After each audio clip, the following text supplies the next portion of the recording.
गिलगित बल्तिस्तान वादी नीलतर में डूबने वाला बच्चा जो मौत से सिर्फ चंद सेकंड की दूरी पर था, अचानक से मुल्तान की लेडी डॉक्टर ने फरिश्ता बनकर जान कैसे बचाई, जानिए इस इंटरव्यू ऐसे में। लगा कि भाई ही इज़ नो मोर ना, उसका हार्ट नहीं चल रहा था, पल्स नहीं थी, उसके मुंह से झाग निकली हुई थी। और अस्सलाम वालेकुम। वालेकुम सर कैसे हैं आप? अल्हम्दुलिल्लाह। डॉक्टर साहब आप कैसे हैं? अल्हम्दुलिल्लाह। अच्छा मुझे बताइए कि ये वाक़या कैसे पेश आया, आप ऑन द स्पॉट पहुंचे या आपको बुलाया गया? हम तो वहाँ पर विज़िट करने गए थे, सैर करने गए थे। सतरंगी झील से हम ऊपर ब्लू लेक की तरफ जा रहे थे, तो रास्ते में शोर की आवाज़ हमने सुनी। तो हमारा जीप का ड्राइवर और इसरार बैठे हुए थे फ्रंट सीट पर ही उसके साथ, तो उन्होंने कहा कि हम रुक कर देखते हैं। तो इस जीप का ड्राइवर भी उतरा, इसरार भी, और कैसर अब्बास साबिर साहब भी थे हमारे साथ। वो तीनों उतरे। इन तीनों ने जो वहाँ पे सिनेरियो देखा तो मुझे फिर आवाज़ दी इसरार ने कि तुम आओ, तुम्हारी मदद की ज़रूरत है। मेरे पहुँचते तक मैंने जब देखा कि वो कोई बॉडी थी जिस पर औरतें बैन कर रही थी और नीचे नदी के किनारे बिल्कुल वो थे, तो स्टार ने फिर उनको आवाज़ लगाई कि आप लोग ना ऊपर लेकर आए, हमारे साथ डॉक्टर हैं ना, आप टाइम ज़ाया ना करें। तो वो फिर भागते हुए, क्योंकि हम ज़रा ऊंचाई पे थे, तो वो भागते हुए बच्चे को लेते हुए मेरे पास लेकर आए। तो वो प्लेन सरफेस थी जहाँ मैं खड़ी थी, उसको फ़ौरन उन्होंने लिटाया। तो जब मैंने उसको एग्ज़ामिन किया तो उस वक्त मुझे ऐसे लगा कि भाई ही इज़ नो मोर ना, उसका हार्ट नहीं चल रहा था, पल्स नहीं थी, उसके मुंह से झाग निकली हुई थी, और क्लेंच उसके टीथ थे, आंखें भी उसकी बिल्कुल अप्रोल थी। तो उस वक्त वो सिनेरियो ऐसे ही था। तो मैंने उसी वक्त ही विद इन सेकेंड डिसाइड किया कि सीपीआर करना है। मैंने स्टार को यही बोला कि हम ना सीपीआर स्टार्ट करते हैं। तो मैं कंप्रेशन दूंगी, आपने माउथ टू माउथ ब्रीथ देना है, क्योंकि हमारे पास उस वक्त कोई माउथ पाइप इस तरह का नहीं था कि हम उससे ज़रिए देते। तो हमारे पास यही था कि बग़ैर इंस्ट्रूमेंट के हमने क्या करना है। तो वो बस with in seconds he decide किया, विद इन सेकेंड्स ही हमने ये काम शुरू किया। और 3-4 मिनट तक बच्चे का रिस्पांस नहीं था, लेकिन फिर अचानक मुझे फ़ील हुआ कि उसकी ब्रीदिंग जो है, सार ने जब उसको डीप ब्रेथ दिया तो उसके लंग्स एक्सपैंड हुए। तो फिर मैंने सार को बताया, मैंने कहा सार और करें आप ब्रीथ ना। फिर मैंने अपना पैटर्न जो था वो उसमें और तेज़ी लेकर आई।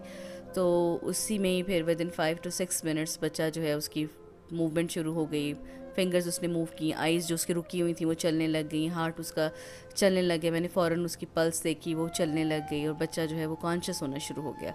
और कुछ ही देर में वो उठ के बैठ गया, आप लोगों ने जैसे वीडियो में देखा है। फिर उसके लवाहिकीन के हैंड ओवर किया अच्छा बच्चे जो को। वो बच्चा था टूरिस्ट था या इलाका मकीन? नहीं, वो चरवाहा था बेसिकली। 2 बच्चे थे, दोनों जो थे, हमें तो उनका रिलेशन भी नहीं पता था। दोनों के एक जैसे कपड़े थे, काले रंग का लिबास था दोनों का, दोनों ने एक जैसे जूते और जुराबें पहनी हुई थी। तो एक मेरे ख्याल में जो हमारी जम्पशन थी कि एक गिरा होगा, दूसरा उसको बचाने के लिए उसके पीछे उसने छलांग लगाई। तो अब हमें ये भी नहीं पता था उस वक्त कि कौन पहले गिरा है, जो बच्चा है वो गिरा है पहले या दूसरा पहले गिरा है। हमें उसका कोई सिचुएशन नहीं पता थी, बस हमें यही नज़र आ रहा था कि उनको हेल्प की ज़रूरत है। और जिस हमने बच्चे को आपने सरवाइव किया अप्रॉक्सीमेटली कितनी एज थी उसकी? 16 to 17 ईयर्स का लगभग होगा वो, और दूसरा बच्चा वो 13-14 साल का था। जो एस्टिमेट है वो यही है। आपकी पूरी कोशिश थी कि दूसरे बच्चे को भी सरवाइव करें? बिल्कुल। दूसरा बच्चा जब मैंने देखा तो अनफॉर्चुनेटली बीइंग अ डॉक्टर हमें पता होता है कुछ चीज़ें हम फ़ौरन देख लेते हैं।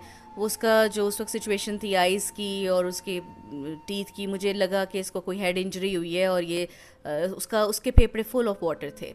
जब मैं उसको सीपीआर करती थी तो मुझे आइडिया हो गया उसके फेफड़ों में सिर्फ पानी था। जब बच्चा बिल्कुल ठीक हो गया, सांसें आने लगी, तो उस वक्त आपकी एक्साइटमेंट क्या थी और जो उसके रिलेटिव्स थे उसकी क्या एक्साइटमेंट? मेरी एक्साइटमेंट, मुझे यकीन नहीं आ रहा था कि ये क्या हुआ है, और ये ज़िंदा हो गया, ठीक हो गया। और उसके फ़ौरन जैसे ही मैंने उसको हैंड ओवर किया तो मेरी उस पूरी तवज्जो फिर अब दूसरे बच्चे की तरफ थी कि वो किसी तरह मुझ तक पहुंच जाए, क्योंकि मैं खुद भी, मुझे ब्रीदिंग का इशू हो रहा था। तो मैं अपना सांस बहाल कर रही थी कि मैं दूसरे को, अगर मैंने पंप्स देने हैं, कंप्रेशंस देनी है, तो मेरे अंदर भी तो एनर्जी होगी तो मैं दे पाऊँगी। क्योंकि उस वक्त वहाँ पे उस सिनेरियो के अंदर कोई भी ऐसा नहीं था जो मतलब मेरे वाला काम कर सकते। उसकी रीज़न ये थी कि देखें, जहाँ हमें जब सिखाया जाता है ना, तो उसमें हमें बताया कि अगर आप एक हो हेल्प करने वाले तो आपने कैसे करनी है, 2 हो तो आपने कैसे करनी है। तो हमने ये सीखी हुई होती है, हमारी ट्रेनिंग होती है। लेकिन अनफॉर्चुनेटली उस वक्त मेरे और इसरार के अलावा तीसरा कोई ऐसा था नहीं जिसको इस तरह की, हालांकि सब माशाल्लाह पढ़े लिखे लोग थे, लेकिन उनको ये वाली चीज़ें उनको नहीं पता थी कि उन्होंने कैसे कोप अप करना है। इसरार साहब अब बताइए, आपका भी सांस का इशू है तो आपने अपनी परवाह नहीं की? नहीं सर, उस वक्त तो याद नहीं था कि सांस का इशू है। उस वक्त सिर्फ यही था कि हमने एक ज़िंदगी बचानी है और उसके लिए जितनी कोशिश कर सकते हैं वो हमने की। वीडियो में ये भी टाइटल पे लिखा हुआ था कि बहुत डॉक्टर, क्या आप भी डॉक्टर हैं? नहीं, मैं डॉक्टर नहीं हूँ, I am a media person. ये सवाल मुझे डॉक्टर साहबा से पूछना पड़ेगा, CPR वैसे क्या होता है? CPR से बेटा मुराद ये है कार्डियो पल्मोनरी रिससिटेशन हम इसे कहते हैं, यानी इसमें हार्ट और लंग्स को आप रिससिटेट करते हैं, यानी उनको आर्टिफिशियली आप एक्टिव करने की कोशिश करते हैं, जिसमें आप कंप्रेशंस देते हैं हार्ट के ऊपर और उसका एक ख़ास पैटर्न होता है, और इसके अलावा आप मुंह के ज़रिए से सांस देते हैं। अब मुंह के ज़रिए से सांस देने के भी तरीके हैं। एक तो जब अगर आपके पास पूरी इमरजेंसी किट मौजूद है तो उसमें आपके पास एम्बू बैग्स होते हैं, आप वो मुंह के ऊपर रख के उसके ज़रिए से आप ऑक्सीजन देते हैं, वो मुंह पे फिक्स हो जाता है तो आप पंपिंग बैग से आप उसको ऑक्सीजन प्रोवाइड करते हैं। दूसरा माउथ पाइप्स होते हैं कुछ, जिनको आप मुंह के अंदर रख के आप उसके थ्रू जो है ना माउथ टू माउथ ब्रीथ देते हैं। और आपके पास कुछ नहीं है जैसे कि हमारे सिनेरियो में था, उसमें फिर आपको direct mouth to mouth breath देनी पड़ती है। क्या आपको आइडिया था कि हमारी वीडियो बन रही है? बिल्कुल भी नहीं, ये आइडिया बिल्कुल भी नहीं था। हमें तो इस चीज़ का 2 दिन तक इल्म ही नहीं था। कैसर अब्बास साबिर साहब जो सफ़रनामा निगार हैं, बेसिकली ये वीडियो उन्हीं की बनाई हुई है जो इतनी वायरल हुई है, और उन्होंने ये वीडियो अपलोड की, उन्होंने एक अच्छे कॉज के लिए की कि हमने जो है ये देखा और सिनेरियो और डॉक्टर साहबा ने, और उन्होंने उस कॉज के लिए की, लेकिन उस कॉज और उन्होंने उस पर आर्टिकल भी लिखा, बल्कि अगले दिन वो आर्टिकल वो हमें बता रहे थे कि वो छप जाएगा कि आपने ये जो काम किया है। लेकिन जब हम नीचे नारायण पहुँचे 14 को ये वाक़या हुआ, 16 तारीख को हमें पता चला है इस पूरे वाक़े के बारे। क्या जज्बात थे आपके और आपकी फैमिली? हमारे लिए ये हैरान कुन मरहला था, क्योंकि हमें तो ये आइडिया ही नहीं था कि ये इतनी वायरल हो जाएगी कि इंटरनेशनल मीडिया तक ये बात चली जाएगी।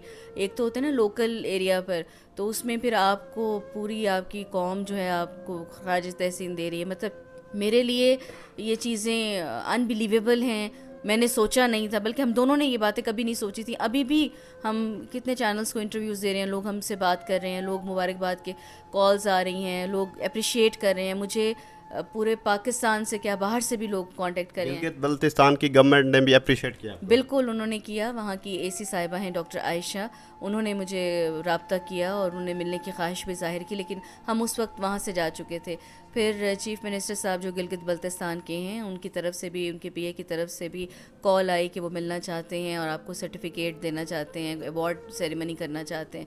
लेकिन ऑब्वियसली मैं डॉक्टर हूँ, मेरे तकाज़े हैं मेरे अपने प्रोफेशन के कि मैं इतनी देर तक ही मैं ऑफ जॉब रही हूँ, अब मुझे अपनी ड्यूटी पे वापस भी जाना है। मेरे लिए पॉसिबल नहीं था कि मैं रुकूँ, और मेरे लिए ये चीज़ें, आपको सही बात बताऊँ, ये सब चीज़ें मेरे लिए सेकेंडरी हैं। अच्छा डॉक्टर साहबा, ये बताइएगा कि CPR के प्रोसीजर के लिए डॉक्टर का होना ज़रूरी है? बिल्कुल भी ज़रूरी नहीं है, ये हर इंसान कर सकता है, इसके लिए पढ़ा लिखा होना भी ज़रूरी नहीं है। एट जो लोग आपको देख रहे हैं घर में या बैकवर्ड एरिया में, ऑन द स्पॉट अगर ये सिचुएशन हो तो फिर वो घर में कैसे कर सकते हैं? देखिए, अच्छी ट्रेनिंग लें इसकी, और ट्रेनिंग जाहिर सी बात है जो मेडिकल पर्सनस हैं वही आपको ट्रेन कर सकते हैं। इसके लिए यही है कि जो सिविल कमेटीज़ हैं, सिविल सोसाइटीज़ हैं, आपके तहसील के लेवल पे, डिस्ट्रिक्ट के लेवल पे जो आपके DHQs हैं, THQs हैं, वहाँ पर इस तरह की ट्रेनिंग का इनेकाद होना चाहिए। आपके यंगस्टर्स एज अ वॉलंटियर्स आएँ, अपने अपने इलाकों में जाके सिखाएं। लेकिन यह है कि इसकी ट्रेनिंग हो, ये बग़ैर ट्रेनिंग के आप ये नहीं कर सकते। मतलब अगर आप किसी को कहें कि भाई आपने मसनूई सांस देनी है,